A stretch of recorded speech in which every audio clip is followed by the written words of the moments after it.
Meu Porto, Porto, Porto triunfante, meu Porto, Porto, Porto vencerás.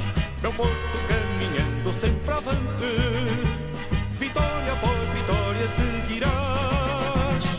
Meu Porto, Porto, Porto, minha glória, meu Porto és nosso querer, nossa razão. Com toda a voz cantemos a vitória, campeão, campeão, campeão. Olá, depois de algumas semanas atrás ter falado da primeira passagem de Pedroto pelo Futebol Clube do Porto enquanto treinador e da sua expulsão do clube decretada numa Assembleia Geral muito concorrida e polémica, isto no ano de 1969, hoje chega a vez de abordar o seu regresso ao Futebol Clube do Porto, 7 anos depois, com um intuito claro de vencer títulos, obviamente, e de declarar guerra aos poderes instalados do centralismo da capital. Queres saber mais? Então, fica aqui comigo!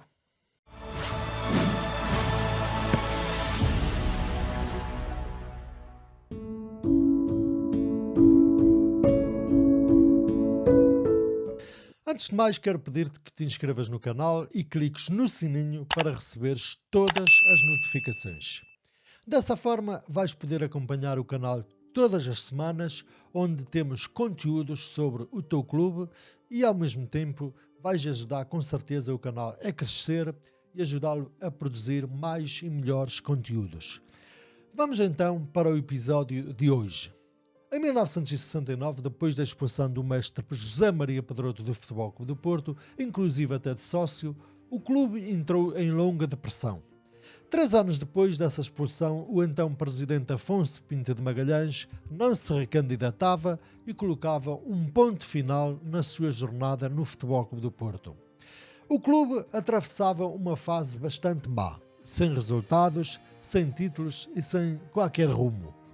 Para o seu lugar surge o Dr. Américo de Sá, um presidente que viria a liderar os destinos do clube por 10 anos, onde acabaria por presidir durante vários períodos, com altos e baixos.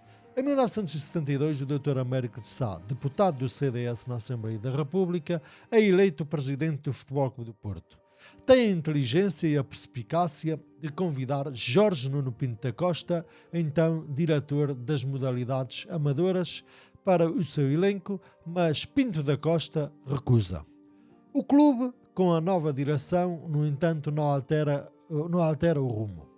As vitórias continuam por outras paragens e o clube não conquista qualquer competição, mantendo-se pelas ruas da amargura durante 4 anos, tal como no período sob a liderança de Afonso Pinto de Magalhães.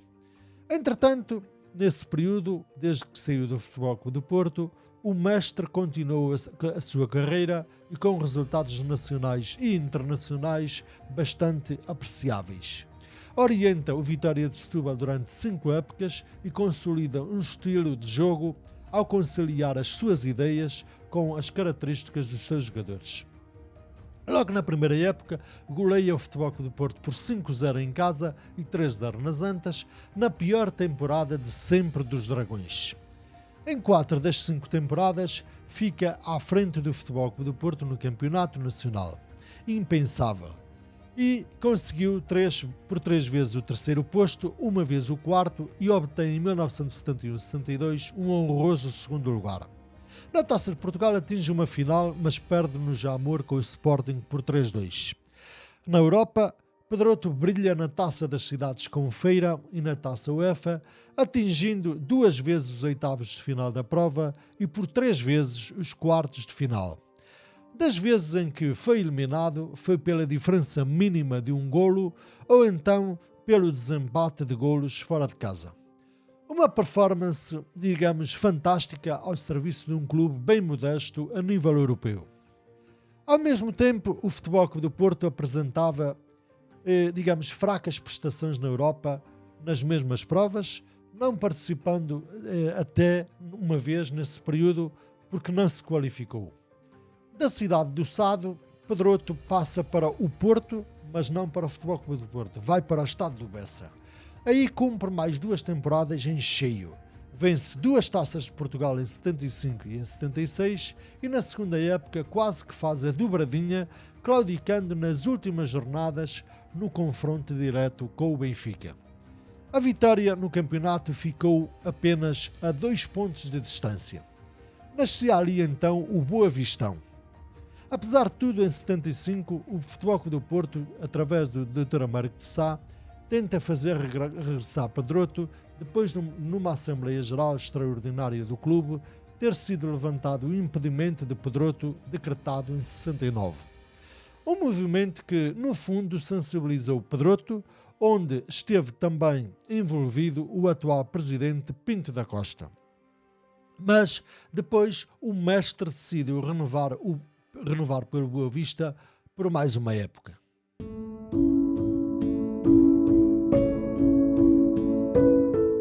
Até que surge a época de 75-76, onde tudo se começou a conjugar para o regresso de José Maria Pedroto. O Futebol Clube do Porto continuava com prestações muito pobres, ao contrário do vizinho Boa Vista, que lutava pelo título e arrecadava mais uma taça. Durante essa época, em janeiro de 76, o Dr. Américo de Sá, depois de não ter conseguido convencer Pedroto, contacta Pinto da Costa e tenta, ao longo de mais de 3 horas, convencê-lo a integrar o próximo elenco da sua direção. Nada feito. Pinto da Costa recusou, mas no meio da conversa surgiu um assunto que mudaria tudo. Albertino. Quem era Albertino? Nada mais, nada menos do que um jovem avançado que despontava no Leixões naquele ano de 1976. Américo de Sá pede a Pinto da Costa opinião sobre o avançado.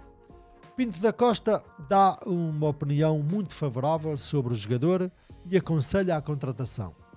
2 dias depois, Américo de Sá comunica a Pinto da Costa ter chegado a acordo com Albertino para assinar pelo Futebol Clube do Porto. No dia seguinte, de uma forma muito surpreendente, Albertino aparece nos jornais como reforço não do Futebol Clube do Porto, mas do Boa Vista.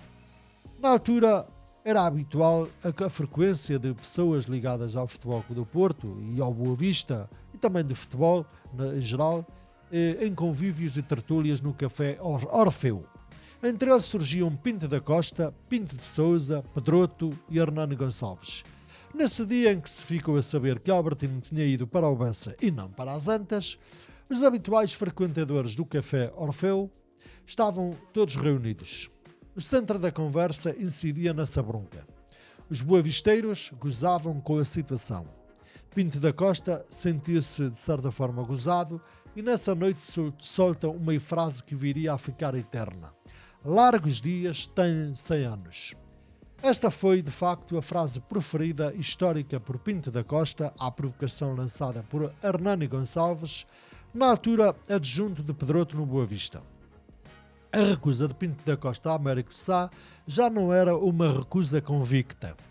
Começou a surgir uma vontade indómita de Pinto da Costa em aceitar o convite que até ali nem sequer colocaria como hipótese.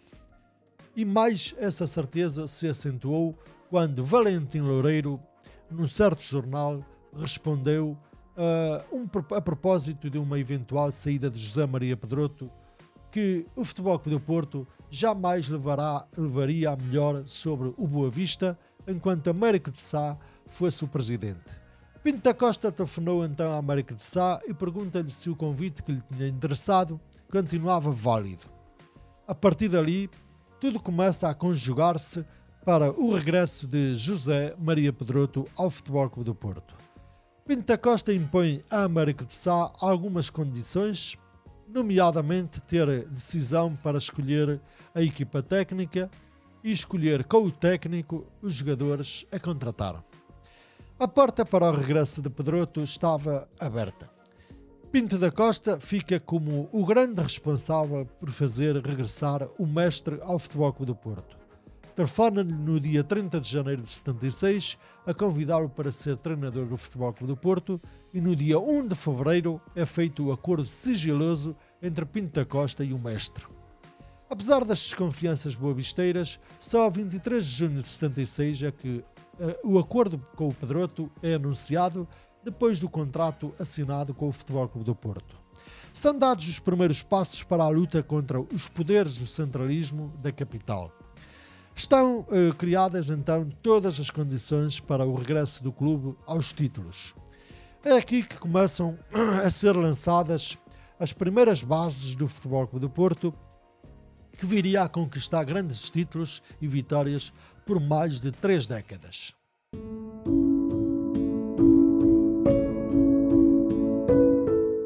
Em 76-77 dá-se o início e o reencontro com as vitórias. 9 anos depois da última conquista da Taça de Portugal, o Futebol Clube do Porto voltava a vencer a prova, e com o mesmo treinador. Durante esse ato, não houve qualquer registro de uma final alcançada, mas, como o bom filho à casa torna, o clube pôde retomar o caminho dos êxitos. A Federação Portuguesa de Futebol designou que a final dessa edição da Taça de Portugal seria realizada no Estádio das Antas. Ao fim da prova, chegaram Futebol Clube do Porto e Sporting de Braga. O Clube das Antas jogaria em casa, mas, por vezes, numa final, jogar em casa até pode jogar contra a própria equipa. Recordo, por exemplo, que em 61-62 a final foi no Estádio das Antas, entre o Porto e o Leixões. E o que é que aconteceu? A equipa de Matosinhos bateu os azuis e brancos por 2-0, sem apelo nem agravo. Mas, desta vez, não houve surpresas. O Futebol Clube do Porto venceu o Sporting de Braga por 1-0, com o golo solitário a surgir aos 52 minutos, num pontapé de Gomes, a não dar qualquer hipótese ao guarda-redes contrário. O golo de Gomes foi, todavia, muito festejado. A vitória já não fugia das Antas. O Futebol Clube do Porto conseguia interromper um jejum de 9 anos em termos de conquistas, naturalmente conquistas nacionais, e arrecadou a respectiva Taça de Portugal. Era apenas a 4ª Taça de Portugal conquistada na sua história enquanto clube. Depois da conquista da Taça de Portugal no ano de 1977, o Futebol Clube do Porto termina um jejum de 19 anos sem vencer um campeonato nacional da primeira divisão. A última vitória na competição tinha acontecido na longínqua época de 58-59, ainda José Maria Pedroto era jogador do clube. A 3 jornadas do fim do campeonato de 77-78, Porto e Benfica encontravam-se separados por apenas 1 ponto, com vantagem para os portistas.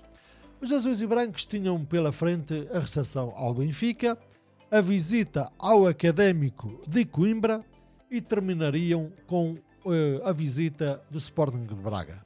Se vencesse o Benfica, bastaria mais 1 ponto para concretizar o sonho de voltar a ser campeão. No dia 28 de maio de 78, o Futebol Clube do Porto preparava-se para jogar o jogo do ano. O Benfica iria jogar o tudo por tudo no jogo das Antas. Só a vitória interessava aos encarnados. O jogo começa muito mal para o Futebol Clube do Porto, porque aos 3 minutos de jogo já estava a perder com um autogolo de Simões. Mas o Futebol Clube do Porto não se deixou abalar. Criou oportunidades atrás de oportunidades. No entanto, os minutos corriam e a bola não entrava. Oliveira atirou com estrondo à barra da baliza de Fidalgo, num livre direto, e Gomes falhou escandalosamente com a bola a rasar a trave. O tempo passava, mas o golo tardava. Não havia nada a fazer. Até que, a 8 minutos do fim, Ademiro bateu um livre, a bola foi à barreira contrária e na recarga o mesmo jogador encheu o pé e rematou de forma fulminante, batendo o guarda-redes contrário. O estádio completamente cheio veio abaixo. Estávamos precisamente a 8 minutos do fim da partida, com o campeonato a fugir por entre os dedos, e acontece o tal golo que dava o empate aos azuis e brancos. Com a derrota no jogo, o Porto passaria para a 2ª posição da tabela classificativa a 2 jornadas do fim. Com o empate, o Futebol Clube do Porto manteria o primeiro lugar com 1 ponto de avanço. O jogo terminou pouco tempo depois. Já cheirava a campeão. Mas ninguém desarmava e tudo estava em alerta. Havia 2 finais para vencer. Faltavam conquistar 3 dos 4 pontos em disputa. Na semana seguinte, o Futebol Clube do Porto deslocou-se a Coimbra para defrontar o Académico. Uma vitória deixaria praticamente as portas abertas do título. O jogo até nem correu de feição para o Futebol Clube do Porto. O Académico fechou-se muito bem na defesa e o golo dos azuis e brancos não aconteceu. O Benfica, por sua vez, vencia em casa o Feirense por 2-0 e igualava os portistas na classificação. Como tinha havido 2 empates no confronto direto entre os 2 primeiros classificados, os 2 candidatos ao título, 0-0 na Luz e 1-1 nas Antas, o que desempatava os 2 clubes era o gol average. O Porto tinha 77 golos marcados e 21 sofridos, contra 52 marcados e 10 sofridos do Benfica. Eram 16 golos de diferença à partida para a última jornada, obviamente com vantagem para o Porto. Na última jornada, o Porto recebia o Braga no Estádio das Antas, a abarrotar de adeptos completamente ansiosos, esperançosos e muito nervosos, à espera que a sua equipa conseguisse levar de vencida os bracarenses para poder finalmente respirar de alívio. O jogo era frente ao 4º classificado da tabela. Não seriam nada fácil, não seriam favas contadas, mas os azuis e brancos não iriam deixar escapar a oportunidade de fazer história. Se arrependiam de si próprio para vencer o jogo e o campeonato. Por isso, lançaram-se para o ataque à procura de golos e, aos 34 minutos de jogo, surgiu o primeiro golo por intermédio de Oliveira. Indescritível. O estádio entrou completamente em ebulição. O título era cada vez mais uma realidade. 6 minutos depois, os portistas chegavam ao 2-0 por Otávio. A partir dali, já ninguém queria saber do jogo. Já queriam era que o jogo chegasse ao fim para festejar a conquista de um título há tanto desejado. As pessoas só queriam que o tempo passasse para soltar toda a sua alegria. O jogo foi para intervalo. Na segunda parte, Gomes fez mais 2 golos e ficou consumada a goleada, a vitória e a conquista do título. O Benfica, entretanto, vencia na Riopel por 4-1, mas já nada nem ninguém poderia impedir o Futebol Clube do Porto de vencer este título. 19 anos depois, o Futebol Clube do Porto voltava a conquistar um campeonato nacional. Era o 5º ou o 6º campeonato, se contarmos com a Primeira Liga 34-35, da história do clube.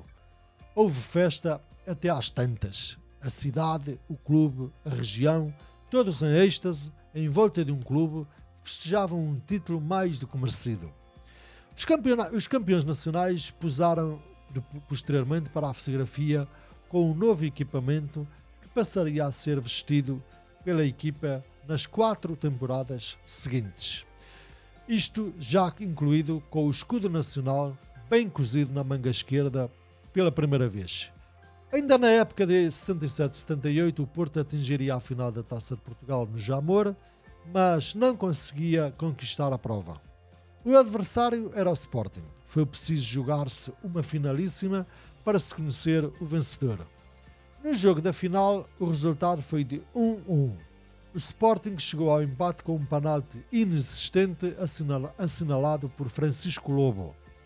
E na finalíssima, os leoninos conseguiram derrotar o Futebol Clube do Porto por 2-1 com um golo irregular. A finalíssima foi arbitrada por Mário Luís, um árbitro que ficou conhecido como o chinês. Mas a época seguinte voltou a ser de sucesso. O Futebol Clube do Porto revalidou o título de campeão nacional, alcançando o bicampeonato na última jornada diante do Barreirense, numa vitória clara por 4-1. Numa competição muito disputada até às últimas jornadas, o Futebol Clube do Porto foi superior ao Benfica, quer no confronto direto, quer na classificação final. Até que chega o ano em que tudo começa a desmoronar-se, depois de 3 anos intensos de luta dentro e fora dos relevados. O presidente Américo de Sá não pactua nem está de acordo com as políticas e posições tomadas, quer por Pedroto, quer por Pinto da Costa. O Futebol Clube do Porto é prejudicado ao longo da época e o presidente não toma as posições adequadas para defender os superiores interesses do clube.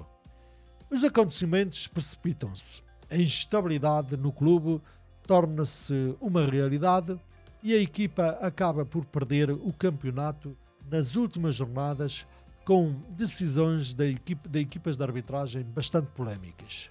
Na Póvoa de Varzim, o Futebol Clube do Porto é altamente prejudicado e em Guimarães, o Sporting acaba por vencer o jogo e o campeonato com um autogolo de Manaca, jogador que tinha feito boa parte da sua carreira no clube de Alvalade e que atuava no Vitória de Guimarães em 79-80.